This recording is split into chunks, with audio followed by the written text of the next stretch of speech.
I'll show you a shot. Okay. This drill's really working with a lot of my students. So basically, I get them to hit a shot and feel like trail shoulder is lower than lead shoulder on the way through. Okay. So if we show on OPTIMOTION the difference when that doesn't happen, yes, it's huge for quality of strike. 100%. That's changing your inclination to the ground. So yeah, let's take a look at that.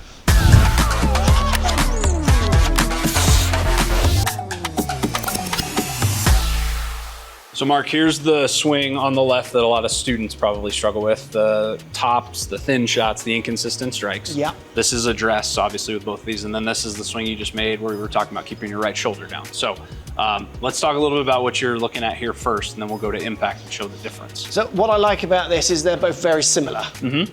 So you're going to see literally the outcome of the drill working compared to it not. I'm not butchering anything in setup. So you've worked on your setups, you've got your setup in a good place, which is a great place for all golfers. Yes. I'm ready to go, but mistakes can still happen. Getting your setup right doesn't mean you've won.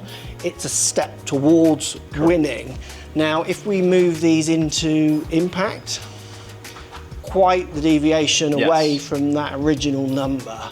So you can see I've considerably stood up. So this is shoulder bend. So this is measuring my bend this way or this way. So we can see we've got a forwards, an F for forwards towards the ball.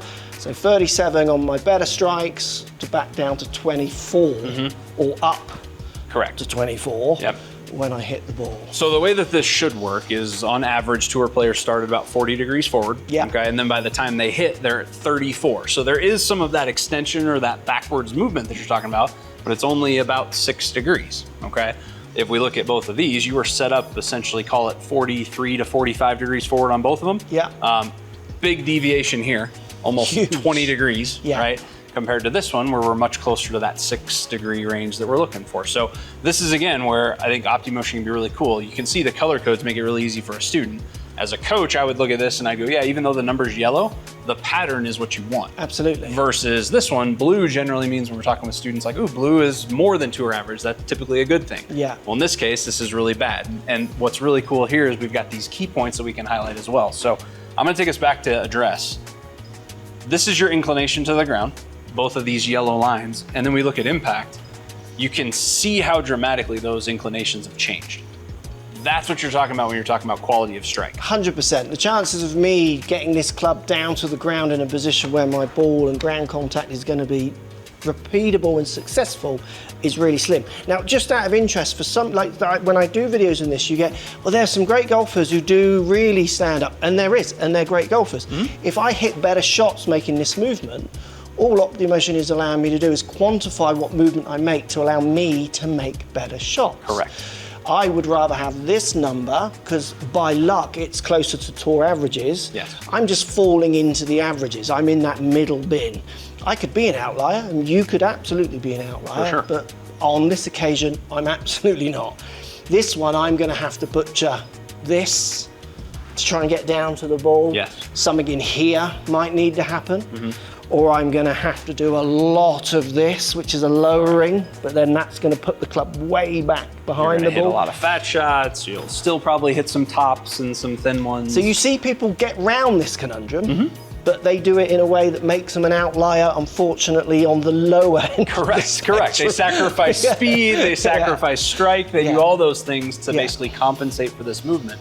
So what I really like about this is just the simplicity of describing in your finish your trail shoulder, your right shoulder being lower than your left. Yeah. And you can see with this swing, which is the one where you had that feeling, this movement pattern is very different than this one. Like, I would argue the right shoulder is still below your left shoulder in the bad swing. Yeah. But compared to this one, it's very, very different as far as what you get when you strike it. And also what's really interesting with this is the language that I'm using to activate that action is actually not really bend. Correct. I'm talking about being more this way at the top of the backswing, which is actually tilt.